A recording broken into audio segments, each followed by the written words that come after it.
Praise to Jesus. Welcome to Christian women life style. కీర్తనలు 127 3వ వచనం, గర్భఫలము ఆయన ఇచ్చు బహుమానమే. Good morning everyone. ఈరోజు దేవుడు మాకిచ్చిన శ్రేష్టమైన బహుమతి, మా 2 సంవత్సరాల ప్రార్థన, ఉపవాసం, కన్నీటికి దేవుడిచ్చిన గొప్ప బహుమానం మా కుమార్తె శ్రేష్ఠ. తన్ని క్రైస్తవ తల్లిగా నేను ఎలా పెంచుతున్నానో నా మార్నింగ్ రొటీన్ని మీతో షేర్ చేసుకోవాలని అనుకుంటున్నాను. వీడియో స్కిప్ చేయకుండా కంప్లీట్గా చూడండి.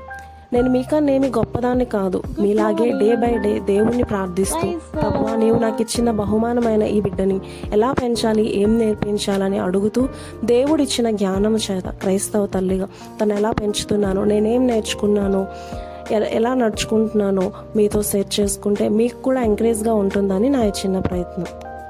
మా పాప కొంతమంది పిల్లల్లాగే నైట్ లేట్గా పడుకుంటుంది, మార్నింగ్ లేట్గా లేస్తుంది. చిన్నపిల్ల కదా, తను ఫుడ్తో పాటు నిద్ర కూడా చాలా ఇంపార్టెంట్.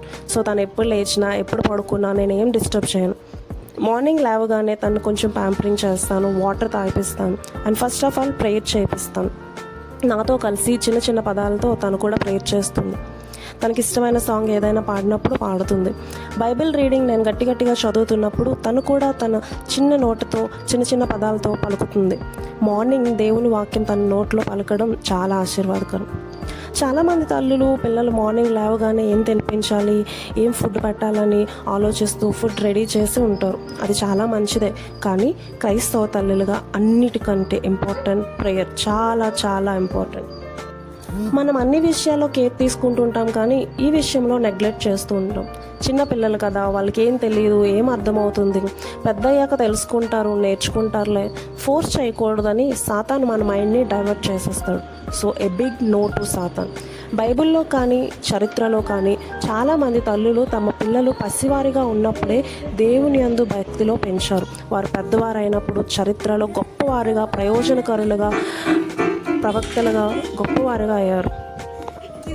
మేబీ చిన్నప్పుడు వాళ్ళకి మనం చెప్పే వాక్యం కానీ పాటలు, ప్రేయర్ అర్థం కాకపోవచ్చు, కానీ మనం చేస్తున్న ఈ భక్తి వారి హృదయంలో ఒక విత్తనంగా నాటబడి పెద్దవారైనప్పుడు గొప్పవారిగా వారిని ఫలింపచేస్తుంది.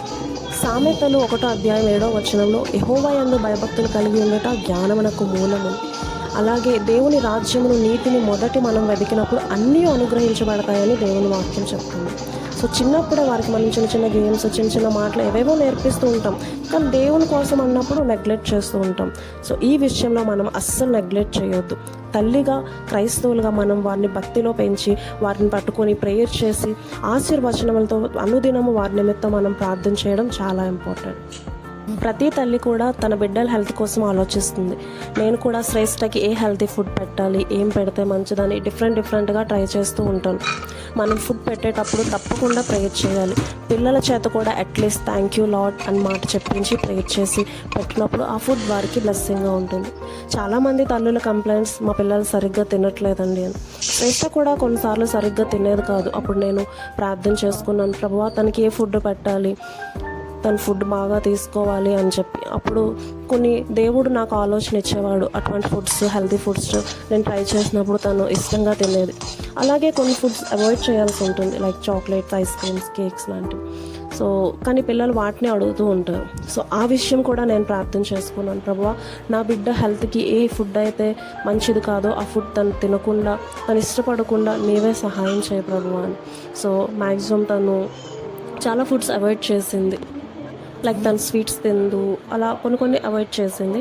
కానీ కొన్ని మాత్రం పిల్లలు అవాయిడ్ చేయలేరు. సో వాటిని మనమే తగ్గించి ప్రయత్నం చేయాలి. మన పిల్లలు పుట్టి పెద్ద అవుతున్నప్పుడు లేదా పుట్టక ముందే చాలామంది తల్లిదండ్రులు మనం పిల్లల్ని ఏ స్కూల్లో జాయిన్ చేయాలి, ఎలాంటి ఎడ్యుకేషన్ ఇవ్వాలని ఆలోచిస్తూ ఉంటారు. మంచిదే, బట్ వాటికన్నా మోస్ట్ ఇంపార్టెంట్ సండే స్కూల్ అని ఎవ్రీ సండే చిన్నపిల్లల కోసం దేవుడు ఏర్పాటు చేసినది. దాంట్లో పిల్లలు వెళ్ళి దేవుని యందు భక్తి నేర్చుకుంటారు, పాటలు నేర్చుకుంటారు, ఎలా నడుచుకోవాలి నేర్చుకుంటారు, అనేక విషయాలు దేవుని కోసం స్పిరిచువల్గా వాళ్ళు నేర్చుకుంటారు. సో నార్మల్ ఎడ్యుకేషన్, బయట చదువులు పిల్లలకి ఎంతవరకు మేలు చేస్తాయో నాకైతే తెలియదు, కానీ సండే స్కూల్కి వెళ్ళిన ప్రతి బిడ్డ కూడా ప్రయోజనకరం అవుతాడు. అక్కడ దేవుని కోసం నేర్చుకుంటారు కాబట్టి అది వారికి చాలా బ్లెస్సింగ్గా ఉంటుంది. So never neglect Sunday school. పిల్లలు అన్నాక అల్లరి చేస్తూ ఉంటారు. శ్రేష్ఠ కూడా అల్లరి చేస్తూ ఉంటుంది. స్త్రీలుగా మార్నింగ్ మనకు చాలా రెస్పాన్సిబిలిటీస్ ఉంటాయి, లైక్ ఫుడ్ ప్రిపేర్ చేయాలి, ఇంట్లో పనులు, పిల్లల్ని చూసుకోవాలి, ఇవన్నీ కూడా.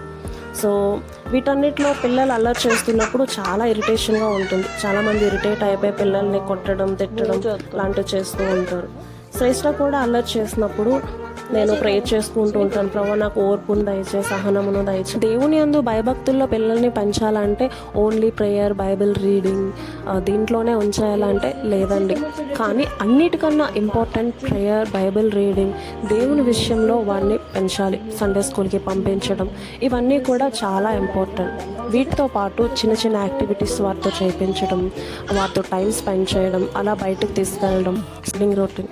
హోప్ఫుల్ ఇది మీకు చాలా ఉపయోగకరంగా, హెల్ప్ఫుల్గా, యూస్ఫుల్గా ఉంటుందని ఆశిస్తున్నాను అండ్ ప్రార్థిస్తున్నాను. సో యాజ్ ఎ క్రిస్టియన్ మదర్గా ఇది నా చాలా చాలా చాలా ఇంపార్టెంట్ అండ్ చాలా రెస్పాన్సిబుల్తో కూడినది. సో కుటుంబం, పిల్లలు దేవుడు మనకిచ్చిన బహుమానం అండ్ బాధ్యత కాబట్టి వారి కోసం ప్రార్థించే తల్లులుగా, వారిని దేవునిలో నడిపే వారిగా మనం ఉండాలి. అప్పుడే వారి జీవితం